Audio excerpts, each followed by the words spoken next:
Hey everyone, welcome again to Ease Learning. This is Monica and today we will discuss about Japanese model of change. आज हम discuss करेंगे Japanese model of change को। ये आपका unit 9 education studies का topic है और important topic है, क्वेश्चन आते ही आते हैं। क्या है जापानीज मॉडल ऑफ चेंज? देखिए, ये जो आपकी टेक्निक है ये क्वालिटी एश्योरेंस की बात करती है। क्वालिटी एश्योरेंस का क्या मतलब है यहाँ पर कि कैसे हम अपने काम में क्वालिटी को एश्योर करेंगे। ठीक है, चाहे आप एक बिजनेसमैन हैं, चाहे आप कंपनी के ऑनर हैं, चाहे आप एक स्कूल के ऑनर हैं, तो कैसे आप अपने काम में क्वालिटी को एश्योर करेंगे, तो वो है आपका Japanese model of change. Clear? तो Japanese model of change are the most famous of all the models of change. Two major kinds of Japanese model of change are just in time and Pokayoke। दो strategy या technique है आपकी just in time and pokayoke. Just in time कि timely चीज़ों को available करवाना, basic meaning है इसका कि टाइमली आप चीज़ों को अवेलेबल करवा रहे हैं। एंड पोकायोके मीन्स प्रिवेंशन टेक्निक कि पहले से ही आप खुद को प्रिवेंट करेंगे कि कोई भी किसी भी टाइप की गलती ना हो। ठीक है, तो आगे डिस्कस करते हैं इसे। अब क्या है ये just in time? Just in time is also known as JIT। JIT बोलते हैं इसे, is a inventory management method. ये किस टाइप का मेथड है आपका? Inventory management method. Inventory management method है मीन्स कि स्टॉक, इन्वेंट्री मतलब स्टॉक को मैनेज करना।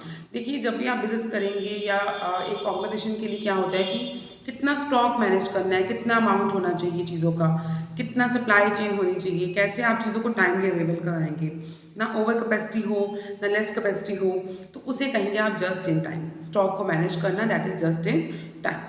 तो approaches has the capacity when adequately applied to the organisation. किसी भी ऑर्गेनाइजेशन के लिए तो अब एजुकेशन में इसका कैसे रोल आया? एजुकेशन में हम डील करते हैं ह्यूमन बीइंग, अपने चिल्ड्रन, बच्चों के साथ, पेरेंट्स के साथ। पेरेंट्स एक फ़ीस पे करते हैं बच्चों के लिए, तो आपका काम है as a organisation, as a school, as a college, as a institution कि आप टाइमली चीज़ों को अवेलेबल करवाएं। एग्ज़ाम से पहले उनके पास प्लानर हो, उनके पास सिलेबस कंप्लीट हो, उन्हें स्केड्यूल पता हो, उनका टाइम मैनेजमेंट कैसा है, उनके कौन से रूम में एग्ज़ाम है, तो प्रॉपरली टाइमली चीज़ों को अवेलेबल करना, क्योंकि टाइम पर चीज़ें अवेलेबल नहीं होंगी तो उनकी वैल्यू नहीं रह जाती। क्लियर? तो जस्ट इन टाइम आपकी जो टेक्निक है वो बताती है कि टाइमली आप चीज़ों को किस तरीके से अवेलेबल करवाएंगे। क्लियर? अब इसमें हम बात करेंगे एग्जाम्पल, जैसे इसमें गिवन है कि मैन्युफैक्चरिंग कंसर्न, प्रोडक्शन कंसर्न, इनके लिए यूज़ होता था कि जैसे कोई कार मैन्युफैक्चर है। अब कार मैन्युफैक्चर जो है वो टाइमली सप्लाई चेन करेगा, चीज़ों को अवेलेबल करवाएगा, तो वो बोलेंगे आप अगर वो काम कर लेते हैं कि आप ओवर कैपेसिटी भी नहीं कर दें, लेस कैपेसिटी भी नहीं कर दें, बस टाइमली चीज़ों को अवेलेबल करवा रहे हैं। मान लीजिए आप किसी मार्कर मेकिंग कंपनी के ऑनर हैं और आपको पता होगा कि कितनी सप्लाई आपको करनी है, कितनी डिमांड आपकी है, उसके हिसाब से आपने रॉ मटेरियल इंगेज किया, उसके हिसाब से इसको बनाने के लिए जो भी चीज़ें यूज़ हुई वो इंगेज की, टाइमली चीज़ों को इंगेज किया ताकि आप एक प्रॉपर प्रोडक्शन कर पाएँ। एजुकेशन सेक्टर में अगर हम बात करें तो एजुकेशन सेक्टर में स्कूल्स जो हैं, जो अब बच्चों से फीस चार्ज कर रहे हैं, उन्हें क्वालिटी प्रोवाइड करने के लिए तो क्वालिटी देना भी पड़ेगा। ठीक है, उन्हें टाइमली चीज़ों को अवेलेबल भी करवाना पड़ेगा, तो वो है आपका just in time, as simple is that. तो असर्शन, रीज़न, स्टेटमेंट्स के क्वेश्चन आते हैं। ठीक है, फिर आपका आता है कार्बन सिस्टम। ये भी जस्ट इन टाइम से कंसर्न है। कार्बन सिस्टम जो भी वर्क साइकिल और साइकिल लीड साइकिल टाइम को बताएगा। अब बात करते हैं हम पोकायोके की। Now we will talk about pokayoke. अब पोकायोके क्या है? Poka means error and yoke means prevention, कि गलती से पहले ही आपने क्या कर लिया? प्रिवेंट कर लिया। ठीक है, आपने कोई भी गलती की और आपने क्या कर दिया? प्रिवेंशन कर दिया उस चीज़ को लेकर।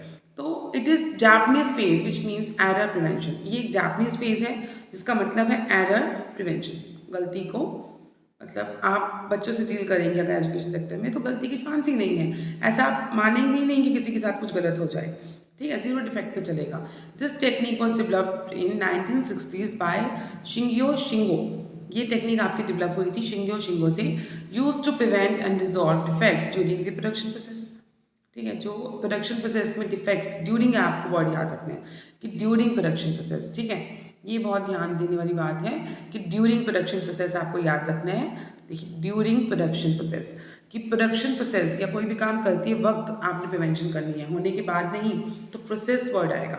कुछ चीज़ बन गई फिर आप प्रिवेंशन कर रहे हैं, नहीं, कुछ चीज़ बन रही है उसके वक्त आप प्रिवेंशन करेंगे। बच्चों के साथ आप डील कर रहे हैं तो तब आप प्रिवेंशन करेंगे। अब नेक्स्ट एक टर्मिनोलॉजी आपकी आएगी lean methodology. Lean methodology use to reduce waste in a manufacturing system, जो मैन्युफैक्चरिंग सिस्टम को रिड्यूस करने के लिए आई कि कुछ भी आप वेस्ट नहीं करेंगे। अगर जब भी आप कभी अपना बिजनेस ओपन करें या आप देखें बिजनेसमैन को, तो कैपिटल इन्वेस्ट होती है, रिसोर्सेज इन्वेस्ट होते हैं, तो वेस्ट की तो कोई चांस ही नहीं है कि आप कुछ वेस्ट करें। तो lean methodology is a way of optimising the best use of the resources. कि आपको लीन मैथडोलॉजी का क्या मतलब है, जो पोका योके से कंसर्न है कि आप चीज़ों को बेस्ट यूटिलाइज करेंगे। ठीक है, तो मिस्टेक प्रूफिंग भी कहते हैं। देखिए इसमें और कीवर्ड एक मेंशन है, that is mistake proofing. Clear.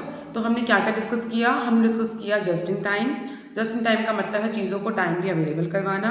क्या है ये, इन्वेंट्री मैनेजमेंट मेथड है जिसमें आप स्टॉक को मैनेज करते हैं। Same with people and production, कि आप अगर ऑर्गेनाइजेशन में है तो किस तरीके से आप चीज़ों को मैनेज करेंगे। देन वी हैव एग्जाम्पल दे दिया इसका आपने कोई, या आपके एमएड के स्टूडेंट्स के लिए भी एक कंटेंट मिल गया, जो भी एमएड कर रहे हैं और उसके लिए उनके लिए एक कंटेंट आपको मिल सकता है इस चैनल पे। तो अब कार्बन स्केड्यूलिंग भी जस्ट इन टाइम के लिए है। पोका योके मीन्स प्रिवेंशन एरर, की गलती को पहले से ही आप प्रिवेंट करेंगे। ठीक है, ह्यूमन एरर को ठीक करेंगे। लीन मेथडोलॉजी भी पोका योके का पार्ट है। लीन मेथडोलॉजी क्या है कि बेस्ट यूज ऑफ रिसोर्सेज, कि आप प्रॉपरली रिसोर्सेज को बेस्ट यूटिलाइज करेंगे। ठीक है, मैंने वैसे ये क्लास आपकी लाइव लेनी थी पर समहाउ पीपीटी विजिबल नहीं था उसमें, तो इसी वजह से अब मुझे रिकॉर्डेड सेक्शन लेना पड़ रहा है। और आई होप आपको क्लासेस अच्छी लग रही है। क्लासेस अच्छी लग रही है, please do like share and comment. Thank you.